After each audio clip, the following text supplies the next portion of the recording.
नमस्कार, मैं हूं नेहा शुक्ला। इस वक्त मैं खड़ी हूं चंडीगढ़ के नवनिर्वाचित मेयर रविकांत जी के साथ से साथ चंडीगढ़ भाजपा के अध्यक्ष हैं अरुण सूद जी। पहले शुरुआत करती हूं आपको मुबारकबाद देने के साथ कि बहुत बहुत बधाई हो आप दोनों को इस जीत पर। तो रविकांत जी, आपकी जीत हुई है और आप दर्शकों के लिए क्या बताना चाहेंगे? विकास का जो रोड मैप है आपके पास, वो कैसा है? देखिए, सबसे पहले तो मैं अपने राष्ट्रीय नेतृत्व का और स्थानीय नेतृत्व का बहुत बहुत धन्यवाद करता हूं और स्पेशल धन्यवाद करता हूं मैं अपने सेक्टर 22, 16 और 17 के निवासियों का, वार्ड नंबर 3 के निवासियों का, जिन्होंने मुझे पार्षद चुन के भेजा था और आज इस महापौर की सीट पे मुझे पार्टी ने बताया है। तो मैं बहुत बहुत धन्यवाद करता हूं उनका।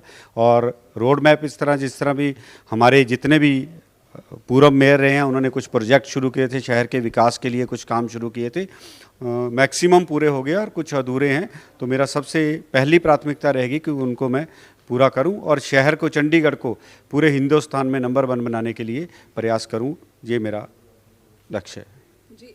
क्योंकि जो पिछली मेयर रही थी उनका जो पूरा का पूरा कार्यकाल है, कहें कि कोरोना पैंडेमिक काल जो काल रहा उसमें ही काफ़ी सफ़र हुआ है, तो जो विकास है वो कहीं रुका हुआ है। तो आपकी जो प्राथमिकता है वो किन क्षेत्रों की होगी? सड़कों का भी बुरा हाल है, पानी की जो रेट है उसकी हाइक पर काफ़ी बवाल हुआ है, तो क्या आपका जो शुरुआती फोकस रहेगा वो सड़क और पानी दोनों पर रहेगा? बिल्कुल, दोनों पर रहेगा जी। सड़कों का जैसे कारपेटिंग का था, कुछ एक सड़कें जो अभी हो गई है नवंबर तक, जैसे आपको पता सर्दी के मौसम में ओस भी पड़ती है, तो नवंबर सेकंड वीक के बाद जो है वो सड़कें बनाना, रिकारपेटिंग करना बड़ा मुश्किल है और हमारे टेंडर ऑलरेडी अलॉटेड है, वर्क अलॉटेड है। और जैसे ही फरवरी का महीना ख़त्म होगा, धूप थोड़ी अच्छी लगनी शुरू होगी, कारपेटिंग का काम सबसे प्रायोरिटी पे है और मुझे लगता है मई या जून तक हम पूरे शहर की, गांव की सारी सड़कें जो है वो एकदम आपको लगेगा कि यहाँ पे सड़कों की कोई समस्या नहीं थी। और जो पानी के रेटों की बात है, हमने ऑलरेडी सदन में पास करके गवर्नर साहब के पास रिव्यू के लिए भेजा है और मुझे पूरा विश्वास है, हमने चंडीगढ़ की जनता के साथ भी विश्वास उनको दिलाया है कि हम इसके जो रेट है वो ज़रूर कम होंगे। जी, रविकांत जी जो पिछली मेयर रही हैं तो उन पे ये आरोप लगते रहे हैं कि वो पार्टी के साथ उनका तालमेल कम रहा या फिर उन्होंने जो अफसरशाही है उस पर ज़्यादा भरोसा जताया। तो आप कोशिश रहेगी आपकी कि पार्टी के साथ भी आपका जो सामंजस्य है, तालमेल है, वो बना रहे? नहीं, ऐसे कोई आरोप जो उनके ये रहे हैं कि उन्होंने विकास नहीं करा, जो ऐसा नहीं है। देखो, कोरोना काल चल रहा था, पूरे विश्व भर में इतनी बड़ी महामारी ने पूरे विश्व को अपनी चपेट में लिया था। तो ऐसी परिस्थितियों में भी मैं कहता हूँ, मैं तो एप्रिसिएशन करता हूँ उनकी कि उन्होंने ऐसी विपरीत परिस्थितियों में भी, इस एज में, जबकि एज उनकी लगभग 70 के करीब वो हैं, तो ऐसी परिस्थितियों जाए MHA ने भी कहा था कि सीनियर सिटीजन घर से बाहर ना निकलें, वो जनता के बीच में जाके, कॉलोनियों में, गाँव में, सब जगह जाके लोगों को राहत के कार्य कर रही थी। तो मुझे लगता है बहुत सराहनीय उनका जो कार्यकाल रहा है, बहुत सराहनीय रहा और मैं उम्मीद करता हूं और मैं पूरी जनता को 2021 की बधाई देते हुए कहता हूं कि 2020 जैसा दोबारा समय विश्व के ऊपर कभी भी ना आए।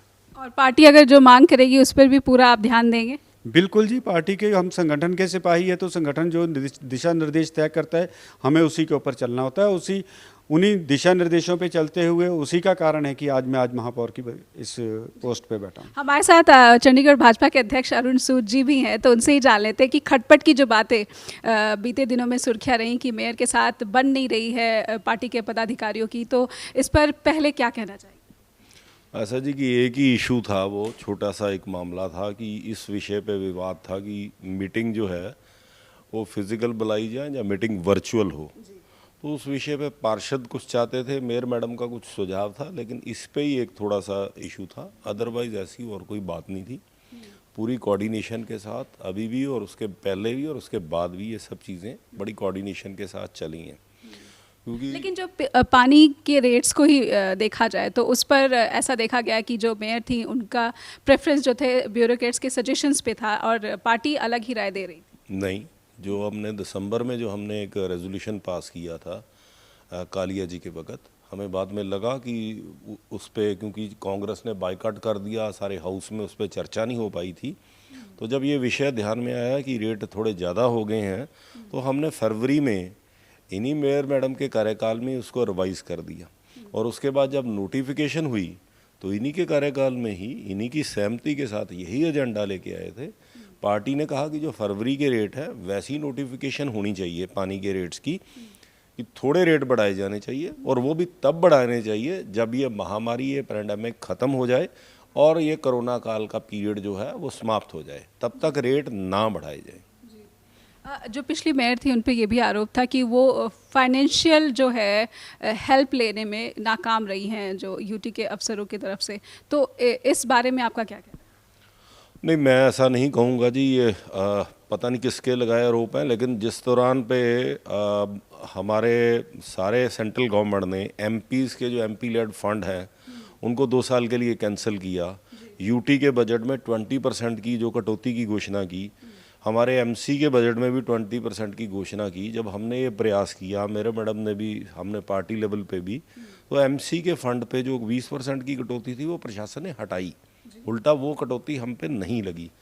उसके अलावा हमने कुछ स्पेशल ग्रांट्स मांगी थी मनी माजरा के लिए, 13 विलेजेस के लिए, वो उन्होंने कहा कि इस बजट में शायद देना मुश्किल है, जो रिवाइज बजट था।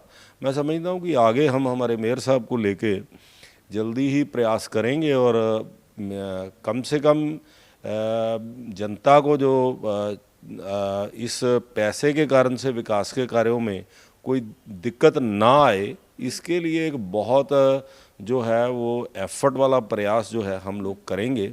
और दिल्ली भी जाना पड़ेगा। मेरी आगे बातचीत हुई है, जो नित्यानंद जी थे, मिनिस्टर ऑफ स्टेट हैं होम में, उनसे मेरी बात हुई है, कृष्णा रेड्डी जी से बात हुई है, पार्टी हाईकमान से बात हुई है। हमें काउंसलर्स को, मेयर साहब के साथ सबको वहाँ जाके दिल्ली में भी ये बात करनी पड़ेगी, वो करेंगे। और इस हाउस ने पास करके जो 4th फाइनेंस कमीशन है, जो रिकमेंडेशन की हमें टोटल जो चंडीगढ़ का बजट है उसका 30% कारपोरेशन को दिया जाए, वो पहली बार हुआ है कि वो प्रशासन ने पास करके मिनिस्ट्री ऑफ होम अफेयर्स को भेजा है। तो ये एक शुरुआत है, और मैं समझता हूँ कि हमने बिना कोई ऐसे टैक्सेस लगाए कुछ चीज़ों को रिवाइव करके कारपोरेशन का रेवेन्यू भी बढ़ाया है। तो बीजेपी एक रिफॉर्म्स की तरफ बढ़ रही है। जो 15 साल से नाकामयाबियाँ थी, 2016 में जब मैं मेयर बना और उसके बाद हमारी पार्टी के मेयर बने, तो इस कारपोरेशन को खड़ा करने का काम भाजपा ने किया है। और आगे भी अब मुझे पूर्ण विश्वास है कि रवि शर्मा जी के नेतृत्व में, और मेरे को तो ये भी सिमिलरिटी है, हम दोनों एक ही वार्ड से आते हैं, एक ही मोहल्ले से आते हैं, हम बड़ी देर से इकट्ठे काम करते हैं। मैं भी 8 जनवरी को मेयर बना था, ये भी 8 जनवरी को आखिरी साल में बने थे। तो जैसी तब हमारी परफॉर्मेंस रही थी, उससे बढ़ के करेंगे, और फिर से अब पार्टी को जो है बहुत बड़ा बहुमत हम दिलाएंगे। इस बार तो 35 वार्ड हैं, तो मैं पिछली बार तो हम 26 में से 21 जीते थे, अब तो हम 35 में से 35 जीतने की तरफ इनके नेतृत्व में बढ़ेंगे। मुझे लगता है कि जो काम हमारे हैं वो, उसमें हम कोई प्रयास नहीं करेंगे।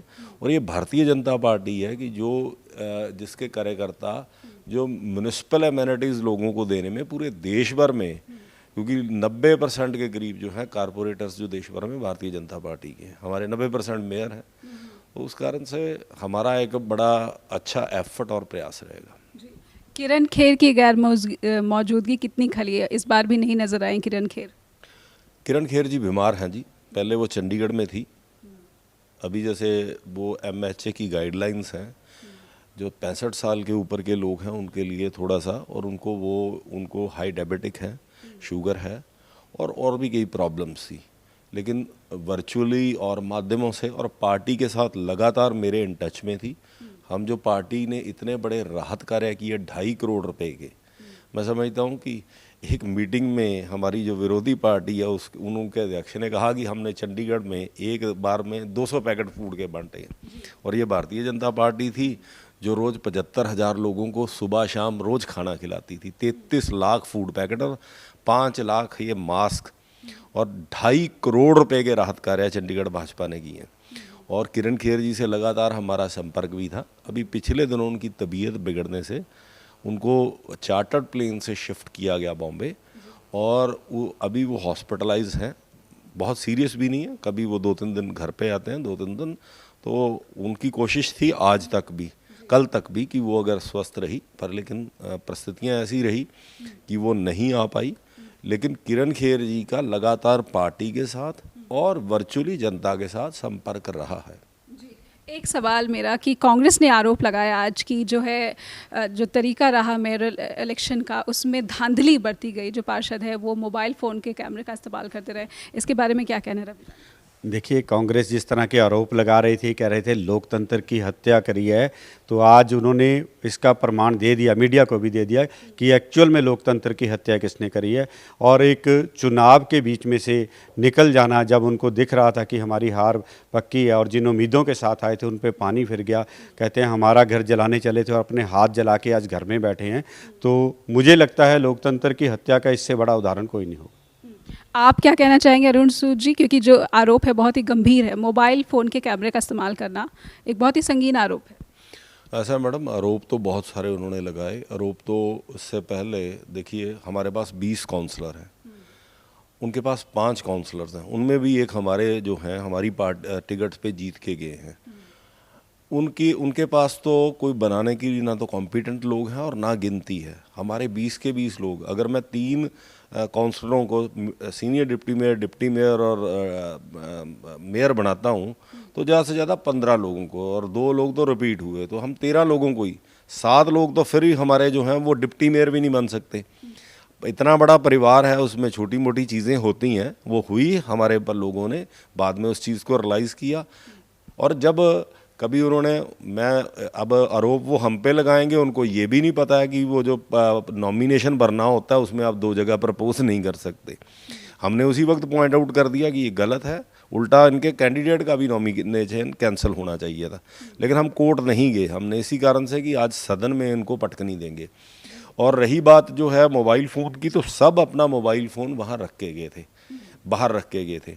अब मुझे यही पवन बंसल थे इनके, जो सांसद थे और संसदीय कार्य मंत्री थे, उन्होंने यहाँ जब एक बहुत ही सीनियर जो हमारे उस वक्त के प्रिजाइडिंग ऑफिसर थे कुलदीप सिंह चांदपुरी, उन्होंने रूलिंग दी, जो आज जैसे प्रिजाइडिंग ऑफिसर, कि आप मोबाइल फ़ोन अंदर नहीं ले जा सकते। तो उन्होंने कहा था कि मैं मोबाइल फ़ोन अंदर लेके जाऊंगा, देखें कौन मुझे मना करता है, और वो मोबाइल फ़ोन उस पोलिंग बूथ में लेके गए थे। अब मुझे बता दीजिए कांग्रेस किस मुंह से इस बातों की आरोप लगाती है। बाकी जो जिस प्रकार से उनको पता था वो हर हथकंडा अपना रहे थे। हमारे कभी पार्टी ऑफिस से ये तस्वीर हटा दी, कभी कुछ कर दिया, पुरानी बातों को उखाड़ गए, झूठ बोल रहे थे, हर तरह की बातें वो कर रहे थे। कल हमारे कुछ साथियों को उन्होंने पैसे तक के प्रलोभन दिए, हर तरीके के हथकंडे अपनाए, और यहाँ पे भी आज उनको लगा हमारी पार्टी साथ थी, सशक्त थी, इकट्ठी थी, और उसका परिणाम हमने दिया। लेकिन 2 वोटें हमारी जो हैं वो इनवैलिड हुई, और मैं समझता हूँ कि मैं ये भी नहीं कहूँगा कि वो गलती से, क्योंकि एक्सपीरियंस्ड काउंसलर हैं। हमारी हाईकमान के निर्देशानुसार मैं आज एक कमेटी बनाने जा रहा हूँ, और वो कमेटी इस बार फैसला लेगी कि ये किन 2 काउंसलर्स ने जो है वो वोटें ख़राब की हैं, उनके खिलाफ मैं बहुत सख्त कड़ाई के साथ जो है वो एक्शन लूँगा, और पार्टी से जो भी सख्त से सख्त कार्रवाई बनती है हमारे संविधान के अनुसार, उसी प्रकार हम उन पर कार्रवाई करेंगे। लेकिन कांग्रेस को हार दीवार पर दिख रही थी, वो बुरी तरीके से हारे, और उसके बाद वो बिना विड्रॉल किए, वो तो मैदान छोड़ के भाग गए, और वो बिना विड्रॉल किए वहाँ से चले गए। हमने फिर चुनाव कराया, और चुनाव करा के हम 19 की 19 वोटें लेके जीते हैं। तो अरुण सूद जी, ये जो 2 काउंसलर थे उन पर आप कह रहे हैं कि सख्त कार्रवाई करने की ज़रूरत है, और मैं एक कमेटी बनाऊंगा, लेकिन इससे पहले मेयर के नामांकन से पहले भी जो शुक्ला हैं उन्होंने आगे बढ़कर नामांकन दाखिल कर दिया, तो एक फूट जो है उससे सफ़र कर रही है चंडीगढ़ भाजपा। नहीं, मैं ऐसा नहीं कहूँगा। मैंने जैसे कहा कि हमारा परिवार बहुत बड़ा है, 26 में से हम 20 काउंसलर्स हैं, सब कॉम्पिटेंट के कॉम्पिटेंट हैं, और हमें 5 सालों में अगर सबको एक एक मौका भी दें तो हम 12-13 काउंसलर्स को एडजस्ट कर पाए, 7-8 को हम डिप्टी मेयर भी नहीं बना सकते। इस कारण से हर आदमी की इच्छा रहती है कि मुझे भी मौका दिया जाए। कभी वो जब वो आदमी जैसे चंद्रावती शुक्ला जी थे, भरत थे, वो फ्रंट रनर थे आखिरी टाइम पे, उनका कैंडिडेचर के विषय में पार्टी हाईकमान सीरियसली विचार कर रही थी, लेकिन जब वो उनका तय नहीं हुआ तो एक स्पॉन्टेनियस एंगर और रिएक्शन था। वो जब ठंडा हुआ वो अपने परिवार में लौटे, उन्होंने सब चीज़ें उसी प्रकार से मैं उनके घर, वो मान गई हैं। बिल्कुल आपके सामने वो पार्टी के साथ थी। आज सुबह हमने नाश्ता इकट्ठा किया, कल हमने डिनर इकट्ठा किया, परसों डिनर इकट्ठा, सब जगह थी वो, और उन्होंने खुलेआम प्रेस में भी उन्होंने कहा कि मैं पार्टी के साथ हूँ। वो एक गुस्सा था, उनके हस्बैंड ने भी कहा, भरत जी ने कहा। वो हमारे पार्टी के दोनों बहुत बड़े पदाधिकारी हैं, एक मोर्चा में, महिला मोर्चा में वाइस प्रेसिडेंट है, एक SC मोर्चे में जनरल सेक्रेटरी हैं। अब वो पार्टी के साथ है, लेकिन पार्टी भी, जो व्यक्ति कभी कोई स्पॉन्टेनियस कोई कैसी बात रिएक्शन एकदम एंगर या किसी उसमें जेन्युइन वो हो जाता है, हम भी बड़ा दिल करके उस चीज़ को अकोमोडेट करते हैं। लेकिन जो इस तरीके से जो वोट खराब किए जाते हैं, अपनी माँ के खिलाफ गद्दारी जिन लोगों ने की है, उनको पार्टी बख्शने वाली नहीं है। बहुत बहुत शुक्रिया अरुण सूद जी आपका, और बहुत बहुत बधाई हो रविकांत जी आपको कि चंडीगढ़ का जो विकास है ये आने वाले दिनों में दिखेगा कि जो नए मेयर हैं रविकांत जी और चंडीगढ़ भाजपा ये आपसी सहयोग के साथ किस तरह से आगे बढ़ाती है और चंडीगढ़ के जनता को, यहाँ के वासियों को कितना लाभ पहुँचाती है, चाहे वो पानी की बात हो, चाहे सड़क जैसी बुनियादी सुविधा की बात हो। आप देखते रहिए लेफ्ट एंड राइट न्यूज़। मैं नेहा शुक्ला इजाज़त लेती हूँ। नमस्कार।